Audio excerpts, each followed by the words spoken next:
É isso aí. Aí voltando um pouco pro assunto, né? Você falou que cursou lá ciência da computação, né? Licenciatura em Fez a ciência da licenciatura. computação, E aí você começou a trabalhar com suporte, depois você começou a atuar como vendas. consultor de vendas, né, na parte de TI. Isso. Fala um pouquinho mais como foi essa experiência, você conhecia as soluções para oferecer para as empresas, que tipo de trabalho você fazia nessa época? Cara, eu já comecei vendendo suporte de TI.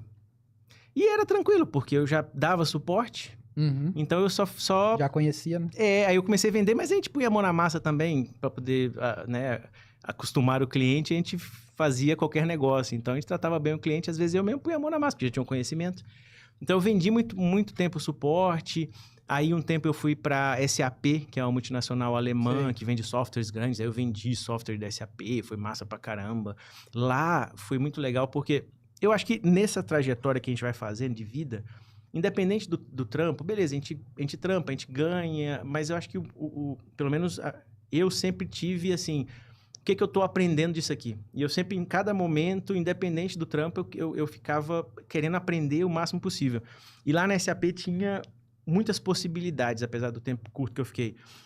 Como a gente tinha muita coisa gringa, então eu aprendia muita coisa com inglês falado por alemães ou inglês falado por indianos. Certo. E que são inglês meio macarrônicos, assim, que a gente tem que se adaptar. Lá na SAP eles investem muito no vendedor. Então, assim, a gente teve, por exemplo, aula com a Leni Quirilos, que é a fonoaudióloga da Globo, que treina os repórteres da Globo. Tipo, eu fiquei um mês inteiro lá fazendo a imersão de vendas e tudo mais. Aprendendo storytelling, aprendendo oratória, aprendendo um monte de coisa. E aí, eu acho que o bacana é que vai juntando as coisas, né? E aí depois eu saí da SAP, voltei para vender suporte. E aí lá para frente eu fui trabalhar vendendo gestão. Eu fui para a Fundação Dom Cabral. Não tem nada de tecnologia, mas é a 9ª maior escola de negócio do mundo, então eu também aprendi muita coisa. Eu tinha todo dia uns professores topzeiras, assim, que ensinavam um negócio muito massa. Então, nesses momentos eu fui aprendendo coisas, e hoje eu cheguei no momento de falar sobre IA. Claro, e aí o legal eu vou pegando toda essa percepção de ser vendedor, que você vai entendendo da outra parte, que você vai entendendo linguagens corporais, você vai entendendo se a galera tá gostando ou não do que você tá falando, e você vai moldando, né? Se eu pegar as palestras, sei lá, a primeira palestra que eu dei sobre IA generativa foi em setembro do ano passado. A primeira.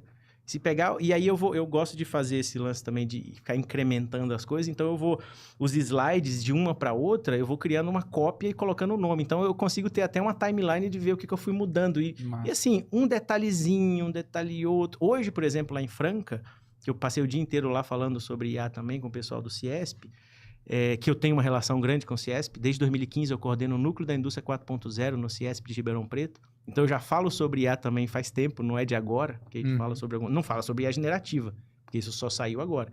Certo. Mas o pessoal estava comentando inclusive sobre isso. O slide que eu me apresento é como se fosse uma estradinha sinuosa, e eu vou colocando as logomarcas dos lugares que são importantes. Começo com a bandeira da Bahia, para explicar que eu vim de lá, que é importantíssimo, não dá pra gente, né, começar sem falar sobre isso. Sim. A origem é toda lá. E aí eu vou contando de onde eu estudei, o que eu fiz, para onde eu fui, não sei o quê, com ícones, né? Porque eu nesse momento, eu sentia sempre... quando você vai apresentar algo para alguém que não te conhece, eu acho que por padrão você precisa se apresentar também para criar a autoridade, mas também para a pessoa... Criar vínculo. para criar um rapport, para a pessoa saber, olha, o Matheus falou da Fundação Dom Cabral, tem algum assunto para falar da Fundação Dom Cabral e perguntar para ele, enfim. Mas eu me sentia sempre muito... porque eu sempre fui um vendedor mais low profile, porque as coisas que eu vendia eram coisas de alto ticket, não dava para sair andando com um bottom, quer comprar um RP, pergunte-me como, porque eu vendia coisas de 40 milhões de reais, não sei o quê, então era um negócio simples. Eu que tinha que saber muito mais do cara do que o cara de mim. Sim. Tanto que hoje muita gente conversa comigo que sequer sabe quem eu sou. Tá sabendo agora por conta da IA, mas eu sei muita coisa sobre eles porque eu estudei por muito tempo para poder vender para essa galera, sabe? Enfim, e aí o que eu acho interessante é que eu fui pegando esses ingredientes que eu fui colocando nessa bagagenzinha de aprender isso, de falar aquilo, não sei o que, taraná, e hoje eu fico levando inteligência artificial pra galera de um jeito bem prático.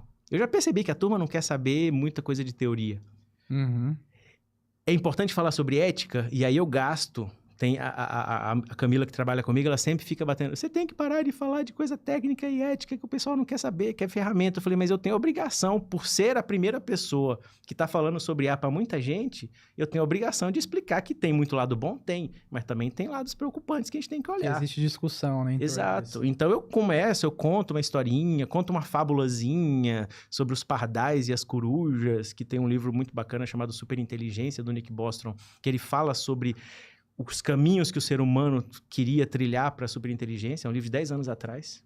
O Bostrom é um filósofo, não é nada técnico, é um livro quase que sobre filosofia. Ele vai falar sobre várias possibilidades da gente chegar na superinteligência, que é o que a gente está chegando agora com a inteligência artificial.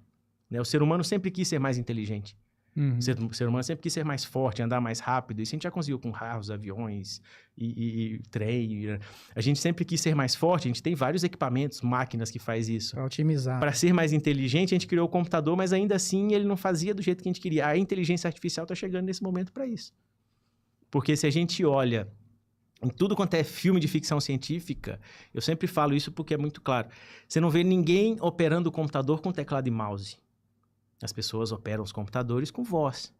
Mas as IAs que a gente tem até hoje, como a Alexa, como o Google, como a Siri, são chamadas IAs burras. Ou IAs limitadas. Porque você chega para a Alexa e fala para ela acender a luz, ela fala, você quis dizer sala? Sim. Aí ela acende. Ela não tem uma cognição. As IAs generativas hoje já conseguem. Já conseguem ter uma certa cognição. Hoje a IA hoje, dia 26, né, de novembro, 26 de novembro. Hoje o ChatGPT, o Gemini e várias outras IAs, ou os LLMs que a gente chama, que são grandes modelos de linguagem, Large Language Model, ele já tem um negócio chamado razoabilidade avançada. Até um mês, 2 meses atrás, chovia de coisas no Instagram falando para você comprar prompts disso, prompts daquilo, que eram as receitinhas e etc. Uhum. Naquela época eu já falava pra galera, não precisa, isso é buchitagem. Porque o próprio ChatGPT, você chega pro ChatGPT, eu quero um prompt para fazer, ele vai escrever o prompt para você. Então você não precisa sair lá comprando, buscando, naquela ansiedade de não sei o quê. Como é novo, a galera fica sem saber para onde vai. Mas hoje o ChatGPT você não precisa mais colocar mais tanto contexto. Porque ele já tem uma função de ponderar, de pensar, de avaliar uma resposta antes de entregar. Uhum. Porque no começo era brilhante ele responder tudo muito rápido. A gente ficava muito fascinado, tipo, enquanto você estava escrevendo, dava a impressão que ele já estava vendo o que você estava escrevendo para te responder. Porque você dava um enter, cuspia palavras. Chegou no momento que... Porque tem muita questão assim, tecnologia, ela só funciona se o ser humano usa. Porque a tecnologia é a junção de técnica com ciência. Né? Então, alguma coisa científica e alguém jogou uma técnica nisso, virou uma tecnologia. Ela só funciona se as pessoas usam. As pessoas só usam se confiam. O grande estouro da IA é o seguinte, existe uma curva, o Simon Sinek mostra nas palestras dele, aquele cara do óculos transparente, que mostra o Golden Circle, sabe? Ah, sim. Comece pelo porquê, Simon Sinek. Ele sempre mostra, nas primeiras palestras conhecidas dele, de 2017, se não me engano, uma curva de adoção. E aí ele mostra lá os early adopters, que são aquelas pessoas que ficam na porta da loja para comprar o celular, sem nem saber como eles são. Aí tem um próximo percentil. Mas enfim, quando a IA ela ultrapassa os 50% de adoção, porque, né, beleza, tem uma curva de adoção, mas eu tenho a somatória geral, que aí é uma linha ascendente. Quando ela ultrapassa, qualquer tecnologia que ultrapassa os 50%, eu posso dizer que aquela é uma tecnologia que está ok, que já está funcionando, que a galera já está confiando e que ela já é uma tecnologia que a gente pode dizer que já está consolidada, né? Uhum. Se a gente pega revoluções industriais, a primeira revolução industrial demorou mais de 30 anos para chegar nesse 50% de uso. Depois, mais de 20, depois... Cara, nós estamos nesses 2 anos da IA generativa, o ChatGPT, na verdade, vai fazer 2 anos dia 30 de novembro, já temos mais de 50% da população mundial usando. A grande loucura da IA generativa é isso, porque ela já é uma realidade, ela já é uma mudança, ela já é algo que está revolucionando. Calcula-se que esse ano 40% dos empregos globais vão ser impactados por inteligência artificial. Não estou falando ainda de rearranjos, de gente perdendo o emprego, mas que a sua função ou a minha função, pessoas que... Eles criaram até o acrônimo, que é o PIN, palavra, imagem e número. Se seu trampo tem alguma coisa com palavra, com imagem, com número, ou com os 3, ou com os 2, enfim, vão ser os primeiros impactados. Porque você vai ter ferramentas que já te Auxiliares. auxiliam. Eu tô falando de impacto mesmo. E eu gosto de pensar que a IA chega para nos ajudar. Porque a gente sempre quis ser mais inteligente, a gente sempre quis isso, a gente sempre quis esse tipo de ferramental. E eu sempre entrego para a galera a IA como uma ferramenta. A última palavra é sempre nossa. Ela não faz nada sozinha. E ela se coloca como uma ferramenta. Um chat GPT, qualquer outro, eles são ferramentas. Assim como uma chave de fenda, ela tá lá quietinha. Se você não pega ela e mexe, ela não vai fazer nada sozinha. Ela não tem